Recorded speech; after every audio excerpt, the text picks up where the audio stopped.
something like that. Yeah, but they were designed differently.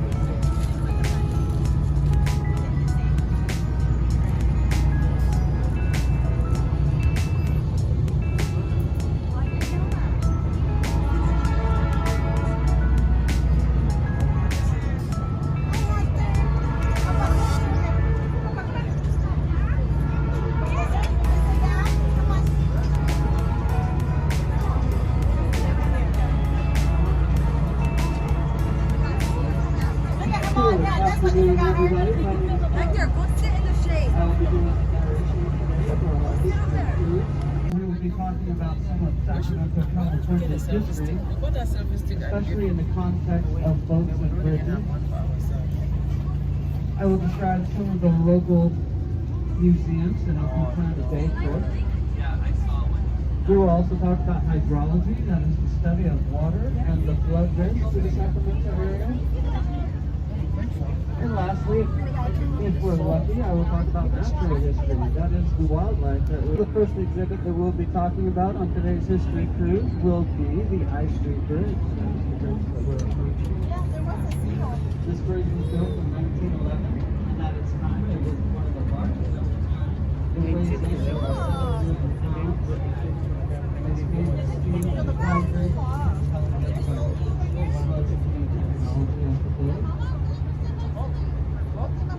The I Street Bridge is a swing bridge, which means it rotates on that center concrete construct. See at the measure of river levels.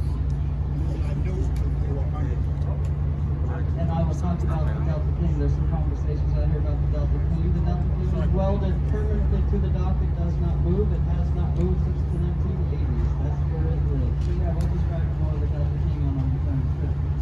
And yes, through the spring months, this boat has to get a bridge opening as well. So as you see that there's a white plank with some numbers on it as we get through the bridge, it shows that there's 28 feet of clearance between the water and the bottom of the bridge.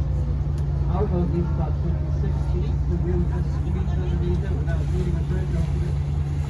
During the spring months, we would call on the radio to the bridge tender, and they would set officers up in the front center of the bridge. We would request an opening. So they would stop traffic, stop trains, and then that bridge would swing open for us. It rotates 90 degrees clockwise. This bridge is owned by the Southern Pacific Railroad, and as many as 80 trains go across it every day. The second level was added in 1916, and that was for the vehicular traffic that we see here.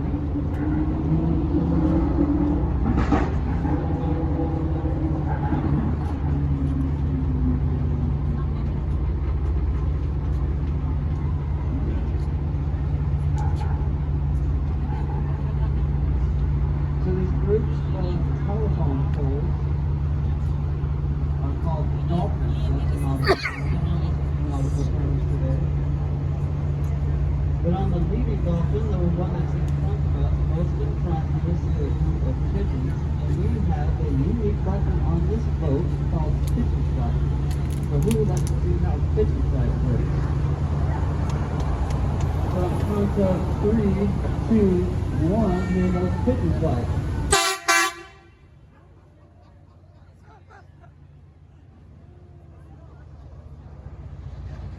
Some on this boat would say that never gets old, and that may or may not be true.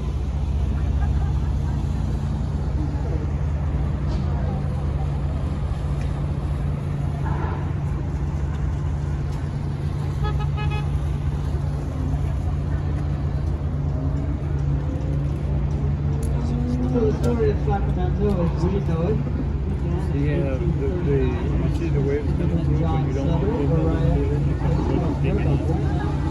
that is what we call San Francisco today. Upon his arrival, he was granted 50,000 acres by the Mexican government to establish a port and an agricultural endeavor influencing the American and Sacramento Rivers. This port is still here today. There's a few blocks east of us in downtown Sacramento. And on the same piece of property is the California State Indian Museum. So as I said, right now we've got 150 miles per liter where we are right now. So what that tells us is that California, as we know it, was not California in 1839. It was not part of the United States. We were between Mexico. And until Mexico gained independence, this was in California. And before that, we didn't have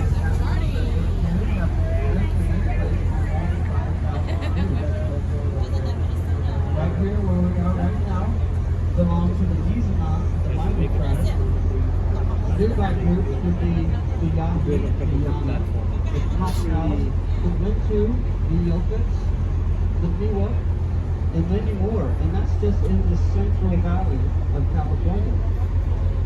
Prior to European contact, California was the most diversified place on the planet for languages and cultures, second only to Papua. There is archaeological evidence that puts the Chumash, that is the group that lives in what is the Los Angeles Basin today.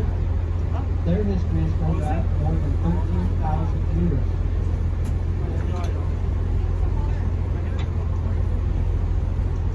So next on our list of items to discuss on this history cruise is a strange looking building that we're approaching on our starboard bow. That is the front right hand side of the boat.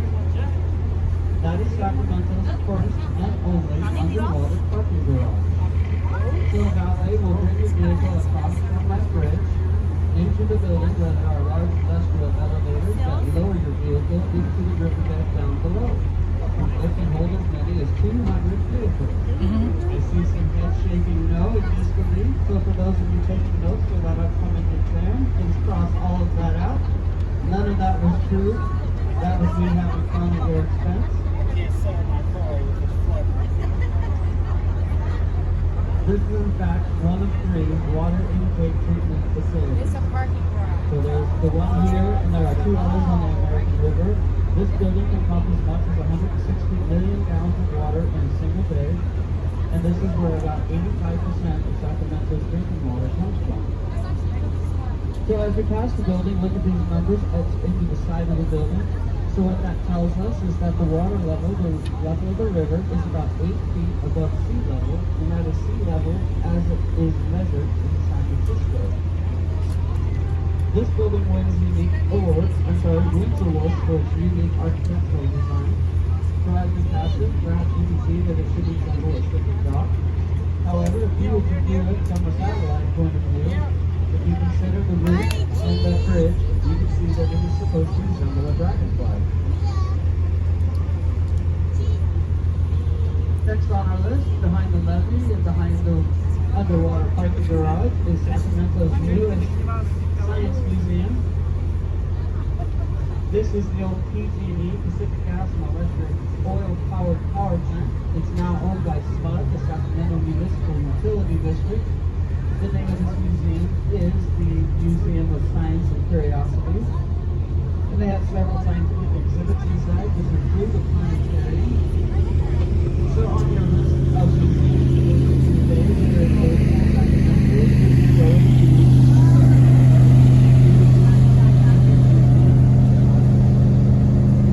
And then you can go to the Museum of Science and Curiosities. You would have to visit the Old Town Railroad Museum. And then, of course, the Proper Art Museum is just a block or 2 away. So that's a list of 5 that you can easily hit in a single day. This other unique building that we're passing is in fact not an underwater parking garage for motorcycles. This is the original intake water treatment facility. It was built in 1924, so it's exactly 100 years old.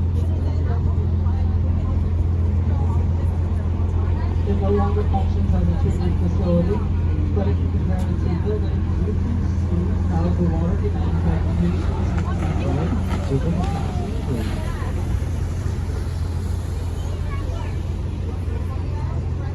Everything for this area, in fact probably the world, went changed on a cold morning in January 24th, 1843. An employee at John Sutter, James Marshall, was building a sawmill up the American River about 50 miles east of Oklahoma, and on that morning he discovered gold.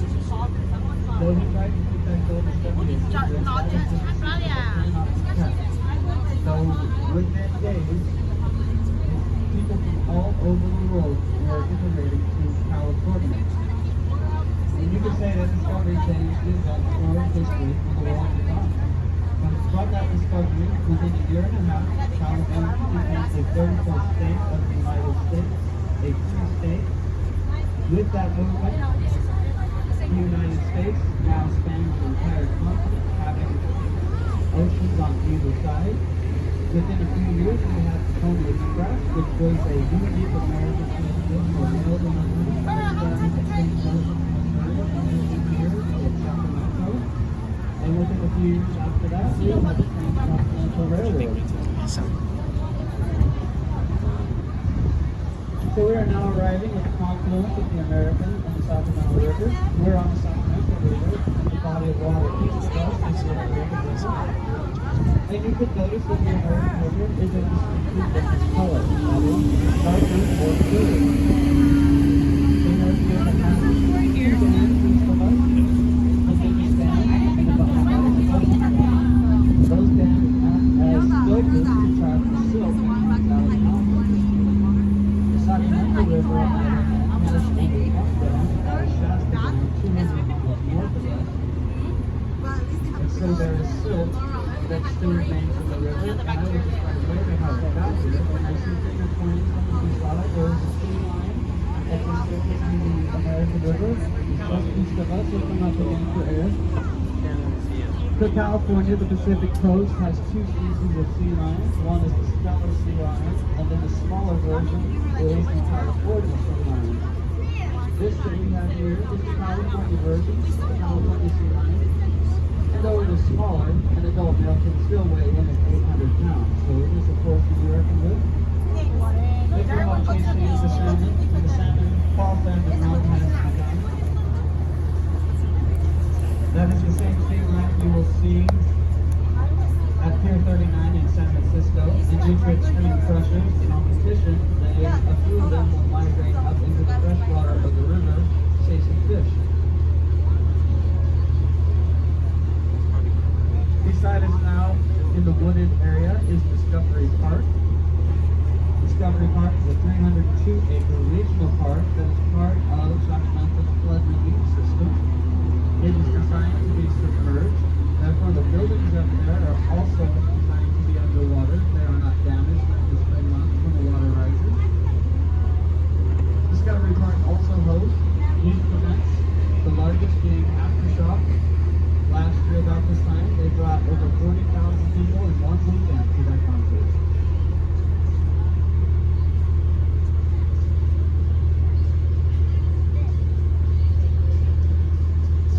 In the past, Sacramento was one of the highest risk for flooding cities in the United States.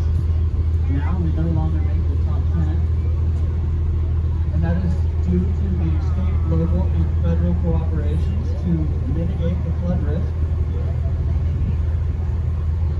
Back in 1896, newly elected Governor Leland Stanford had to take a rowboat to the state capital because Sacramento was under 10 feet of water. Some of you may be asking, where does all that water come from? The answer is that Sacramento is the biggest valley between two mountains. We have the Coastal Mountains on the west of us. To the east, we have the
south of the city. Scared of the sun.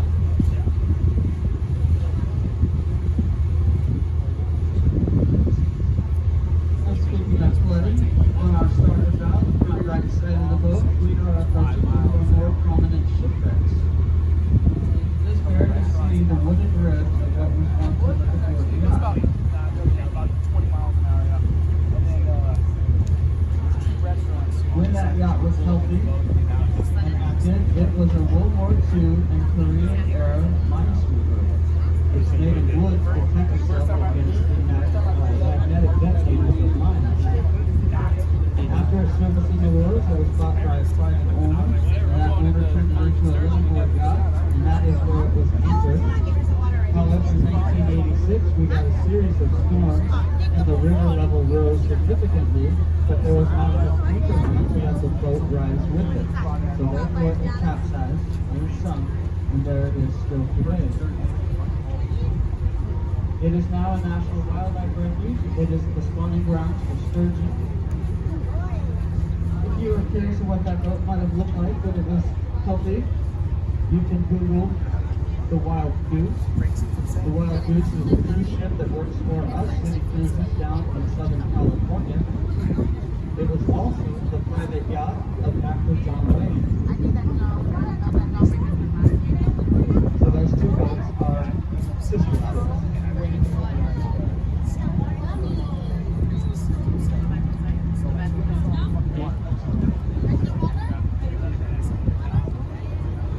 You may have noticed that the engines have been reduced in speed. We are now entering the no-wake zone of the riverbank marina. Of wake, another nautical term, is the wave that a boat produces as it passes through the water.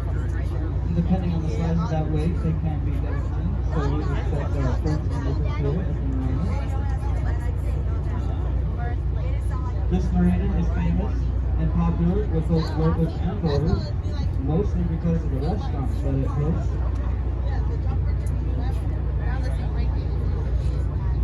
Up on the levee with the blue awning is the restaurant Chevy's. What do you think just in the middle of that dock right there? Oh, you mean the rollers? Yeah, sure. That's not. Down here on the water level, in a moment, we'll be passing Crawdads. And as we pass Crawdads, which is a floating restaurant, I would like to draw your attention to the red neon sign that advertises the restaurant. You'll see the sign, and then a satellite dish. And next to that satellite dish is a gray metal tube, and that tube is called a piling. On the piling closest to the red neon sign, you'll see that there are 5 colored bands, horizontal bands on the piling. At the top they are red, and then descending it is pink, and then green, black, and then blue. What those mark are recent high water levels. So the red one at the top was 1986. That was the series of storms that sunk that yacht behind us, the minesweeper. Green was from 2 years ago. People often ask what happens to the restaurant and what happens to the boats. Are they damaged? Are they flooded? And the answer is no. Everything that you see here floats or rises and falls with the river in those metal tubes. Those tubes are positioned into the bedrock down below, and everything that we're looking at floats onward.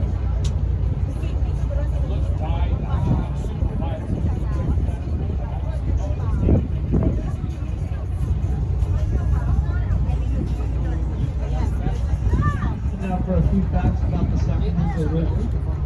It is California's largest and longest river. It's over 400 miles long. Its headwaters are at Mount Shasta. Mount Shasta is an active volcano that is just north of Redding, about 200 miles north of us.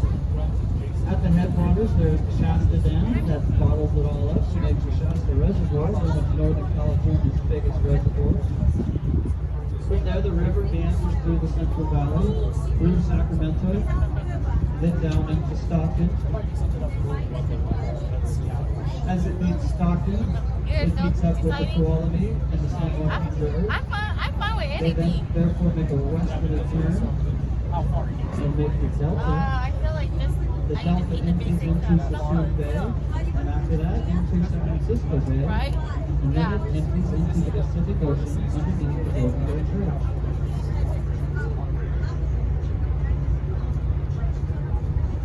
There are many species of fish, bait fish especially, that people hunt for, fish for, people and sea lions alike.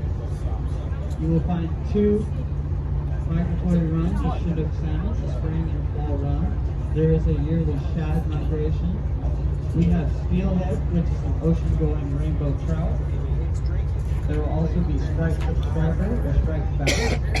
You can also find smallmouth and largemouth bass. There are a couple different species of fish. There are sturgeon and carp, and then some of the smaller perch like bluegill and red ear can be found there as well.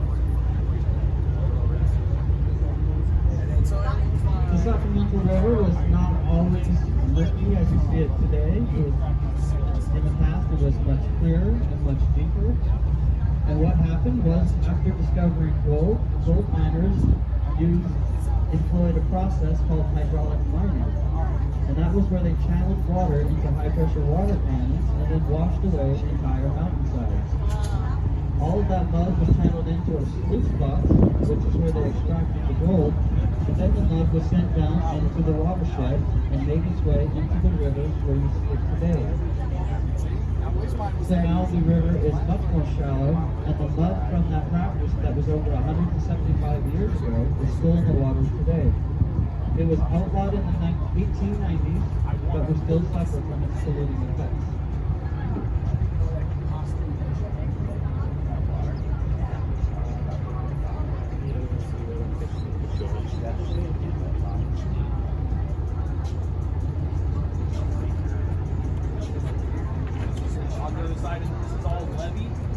Next on our list is another floating restaurant, a rather notorious or infamous restaurant. This is the Virgin Sturgeon. This restaurant has burned at least once, and at least twice, but it keeps coming back. As we pass it, you look behind or underneath the Virgin Sturgeon sign, you will see the registration numbers of the bars that has been built upon. Its notorious reputation comes from it being the hideout of state politicians. Politicians from the capital would make their way here to hash out and discuss policies before they were voted upon by the people of California.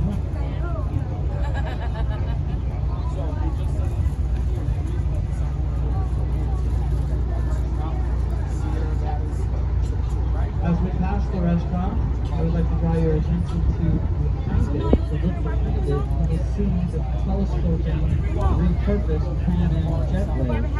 So since the restaurant is closed, it means a pathway that gets them from land to the restaurant, and that Pan Am jetway has access to airport fits the bill perfectly. It can either expand or retract as the weather moves up and down.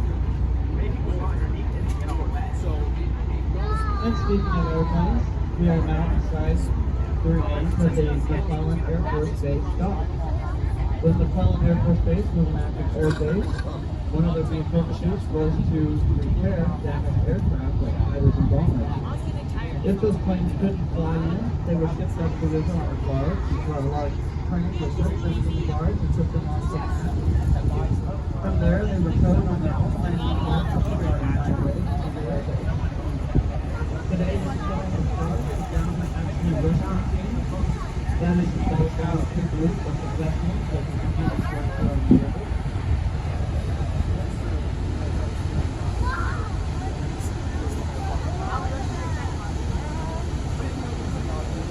Now off the starboard bow, the front bow runs out of the boat, giving us chances as quick as possible to do.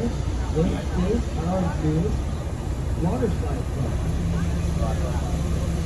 So in fact, this is part of the water reclamation project for 1,000. So up at the Thomas, North Sacramento, before it was developed for housing and businesses, what was basically the health tank. But all that water from there still needs to go somewhere. So it is channeled through the streams that come out and automatic and manual valve that eventually flow through the river route.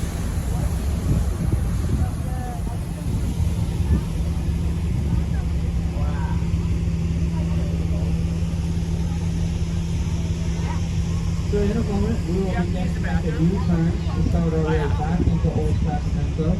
One of the reasons we turn here is because it's the halfway point, the 30-minute mark of our 1-hour cruise. The other reason is that even though this is California's largest and longest river, it just isn't all that deep. Its average depth is only 12 feet deep. Right now you will find about 13 feet of water below the boat. We can go upstream a little further, a mile or two, and smaller boats can go quite a bit farther than that.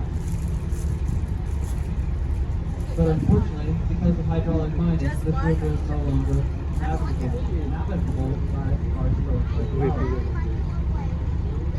So as we make this turn, I'm going to give you a break for me. I'm going to take a brief intermission. It's kind of warm today, so please visit Tori at the bar. Make sure you're hydrated. He makes some of the best foods on the river. When I return in 15 minutes or so, we'll talk about the shipwreck that is still underneath the bridge. We'll talk about the pyramid building that's on the west side of the river. Since the start of our show, we will discuss the history of the Tower Bridge. So in the meantime, be well, don't go away. I will be right back. Thank you.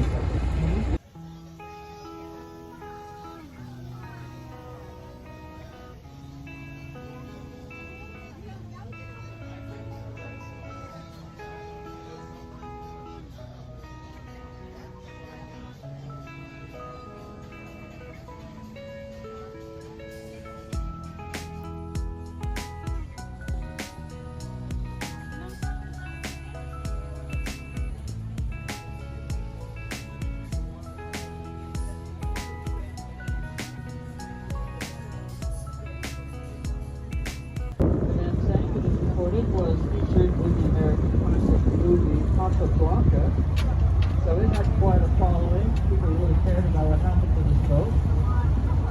But unfortunately, this particular captain was coming through and rode really at a 90-foot mast. He did not take into account the high-speed bridge that those wires that stand on top of it do not move. So the bridge turns with the wires to power turns to stay where they are. So he had a short opening. He received that opening, but then as he got onto the bridge, the mast hung up in those wires, and turned both boat over on its side, and it sank. They tried to raise it a few different ways. One idea was to build a hull full of ping pong balls, so that now was separated from the river down below. The top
this way.